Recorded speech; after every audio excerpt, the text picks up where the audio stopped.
Most brokers want to make a lot of money. Of course they do. You wouldn't go into this industry if not. It's not exactly a career of love. It's a great career to generate a good income and provide for your family or whatever it is you want to do. So why can most people not break that barrier? Hitting six figures is hard, but going above six figures into the 150, 200,000, that's even harder. So in today's episode, I want to talk about 6 beliefs holding brokers back from 150,000 plus, okay? It's not a strategy, it's what you believe that is slowing you down. First one is thinking, I don't want to come across as too salesy. That belief is costing you conversions. Being persuasive isn't pushy, it's helping people take action on something that protects them. If you want to make a good amount of money, a six-figure income, then you need to become a salesman. There's nothing wrong with salesmen. I've said this so many times in so many different episodes. It is not a dirty word. It's absolutely fine to be a salesperson. In fact, you should be. A good salesperson is what you want to strive to be, not an unethical, cheesy salesperson, which is the person who is, those ones that we see like the Wolf of Wall Street and all of those types. They are that way, but you're not. So asking someone to buy something and persuading them to buy something that fits that helps them, that's a win-win. Now, when it comes to mortgages and protection, one of the best things you have with yours is that the hardest bit people do is that I don't want to come across as salesy, so I'll do the mortgage for them, which gets them into debt, but then they don't want to be salesy to protect them, which is way more beneficial to them than the mortgage. Because if you're going to put them into debt, at least have the decency to protect them.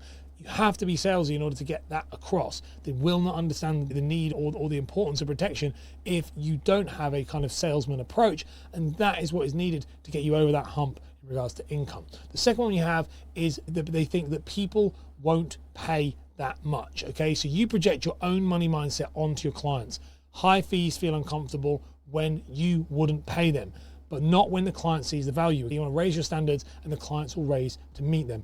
This is one that happens so much. In fact, I think it's probably the most common of all of them, or the most common at the beginning, is this idea of you judging what you would pay to what the client would pay. And it's actually the worst thing you can do. I actually say this to some of my clients when I work with them, is I say, look, let's take insurance, for example. I actually have several hundreds and hundreds of pounds of insurance. I mean, it's between say 500 and say 700 pounds a month I pay in insurances when you went across the board of like PMI and all that other stuff. If I was your client and you sat in front of me and you started going, oh, well, £100 is a lot of money, I'm going to be led by you because I think you are the advisor. Well, you'd hope anyway. And so I'm going to be led by your attitude to money because I think that's what you recommend is right for me. But actually what it is that you've not looked at my kind of risk, reward, situation and haven't understood me and presented what is needed. The reason I have that much, by the way, is because that's what's needed for my lifestyle in order to provide the lifestyle I want and protect my family in the ways that need to be protected. The money is not really a matter in regards to how much it costs, not because I'm some sort of rich person. I don't mean it that way. I mean that the money is not a matter because it needs to be protected. So the money is not the decision factor for a majority of people. But it does become the decision factor if you make it the decision factor for you. So if you are constantly worried about price, the client's going to worry about price too. It's like a dog that feels nervous when you're nervous.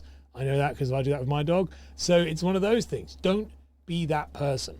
The mindset is, if I don't do it myself, it won't be right. This is a classic ceiling. You'll never scale if you don't let go. So you want to train the process, not perfection, and let your team shine. So any level of team you have, if you have an administrator, you have a VA, you have a person that you pay as a part-time administrator that's like, as an outsourced service. You have a coach that's going to guide you and let them, take the reins and help you and push you in the right direction. Or you have a full-blown team of multiple advisors and you're scaling to the moon. It doesn't really matter. If you don't let go, you'll never make money. Now, one of the funniest things I see, and it is quite funny in a kind of cheeky way, is that the amount of people who come to me like, I want to scale a big business, and they can't even manage their diary. Like, that's a big one. If you can't even manage your diary, let's just not talk about how you're going to scale your business.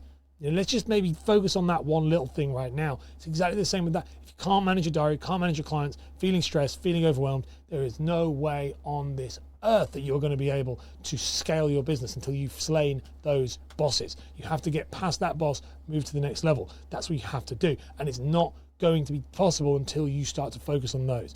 And that is this thing of, if I don't do it myself, You have to either have external help. If the problem keeps getting worse and worse and worse, get help and rely on a team member, rely on a coach, whatever it may be.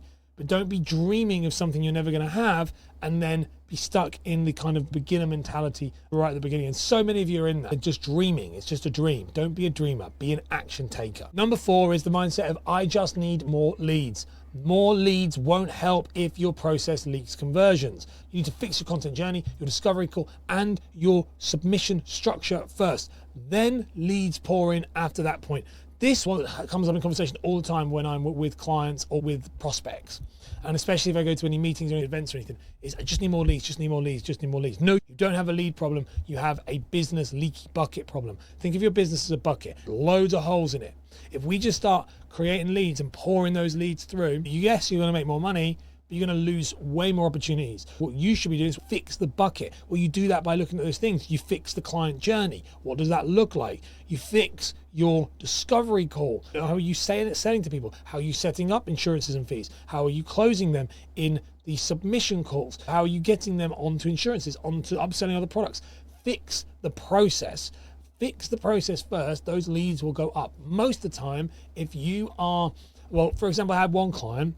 They were making about 45,000 and we fixed their process, and within 12 months they're making about 540,000 they made this year. They actually hit all new brackets in their networks. They even made more money themselves because they started getting higher percentage splits, all without doing any social media, any new leads, just fixing the leaky bucket. That's all they did, was just focus on process again and again and again.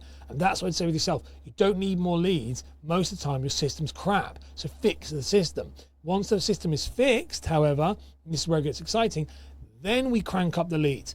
Then you can have more leads, and at that point then you can use the staff system, which is the scaling system we use. If you want to be able to bring staff in, or you want to be able to do it, you can do it then. But you can easily hit between 100 and 200,000 pound a year in any geographic location. If you're in London, probably you will do more than that, but any geographic location you can easily hit that on the leads you probably currently have. If you're doing anywhere between, say, 6 to 10 mortgages a month, incredibly doable, but you need to be able to fix the process. Number 5 is the mindset of once they're on the books, I'm done. Retention is where the margin lives, okay? It's not about one mortgage, it's about lifelong loyalty. If you're not following up, cross-selling or educating, you're missing out on 50%, maybe even more of your revenue. Retention is bliss. I remember a story with this one. There was a guy that I worked with. His name was Chris. I was an advisor. He was an advisor. He was a much better advisor than me. I was a kid, okay? So I was a brand new-ish self-employed advisor. So I've been an advisor in Connells.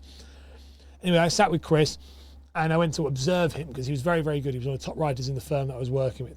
What made Chris different to everybody else, he came in, he sat down in his office and he opened his laptop and he had the hotbox system. And all he did was look at those hotboxes and go, yes, yes, yes. And he literally wrote them all down, totted up the value, and then called them all that morning. What was he doing? Well, actually, he was calling all of his remos that were coming up within 6 months. And all he did was open it up every single morning. He'd been advising for like 20 odd years.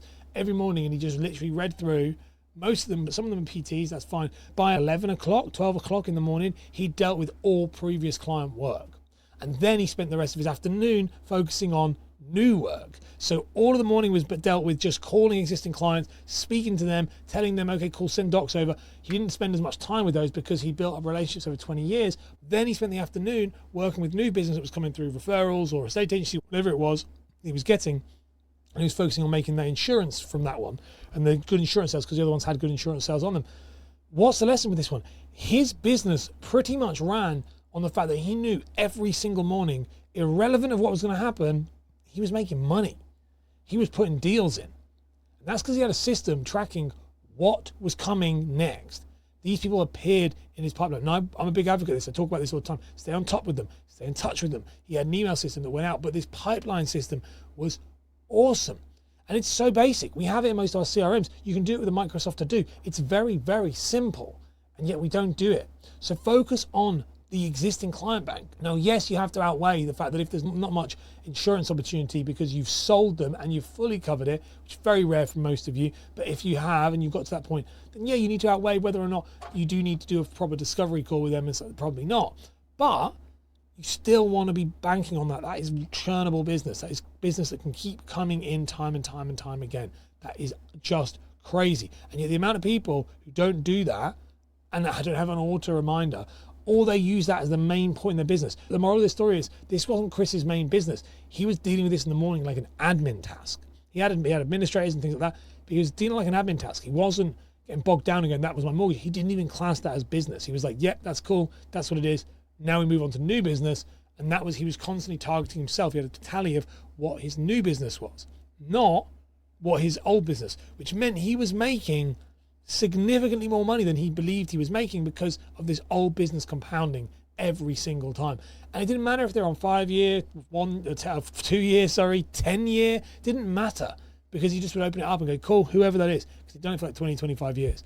It just stacked. So the takeaway for this one is remember that your beliefs, they're going to shape your business. Upgrade those beliefs and your income is going to follow, I promise you. Now, if you enjoyed this video, you want to check out this one on the screen, which is a deep dive into my sales system that I teach brokers in the Mortgage Business Mastery, go on, give it a click.